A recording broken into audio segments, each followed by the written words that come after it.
Assessore Gibelli, dopo i 600.000 euro della omnibus dati al comune di Fontanafredda per la sistemazione dello stadio, si vede all'orizzonte qui a Fontanafredda il terzo stadio del Friuli Venezia Giulia, dopo lo stadio Friuli e dopo lo stadio di Trieste. Beh, diciamo che potenzialmente sono anni che c'è già il terzo stadio qui e adesso siamo qui anche con il CONI e con la Federazione Italiana Gioco Calcio Regionali perché verifichiamo quali saranno i passaggi, anche quelli burocratici di omologazione, coinvolgendo direttamente il mondo dello sport regionale, ma credo che siamo a buon punto.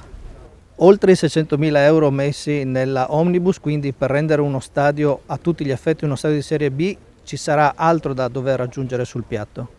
Ma allora, adesso intanto siamo qui per verificare quali sono i prossimi passaggi operativi rispetto al completamento dei lavori che erano iniziati. Segnalo che la norma è un emendamento proposto dai consiglieri regionali, da tutti i consiglieri regionali di tutti i partiti del Pordenonese.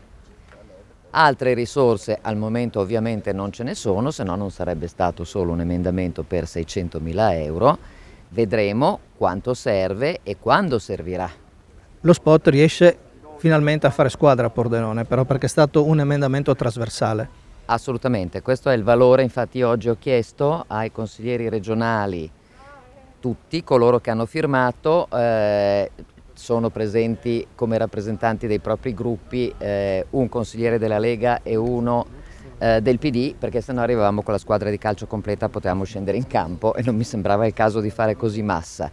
È un fatto importante, un fatto politicamente importante che personalmente auspico possa avere anche ogni tanto qualche altro riflesso oltre allo sport, visto che ci sono dei problemi comunque condivisi e sui quali mi sembra giusto anche che ci sia una presenza di Pordenone, lo dico da pordenonese, che critica spesso invece perché lo fanno gli altri e penso perché noi no, ecco.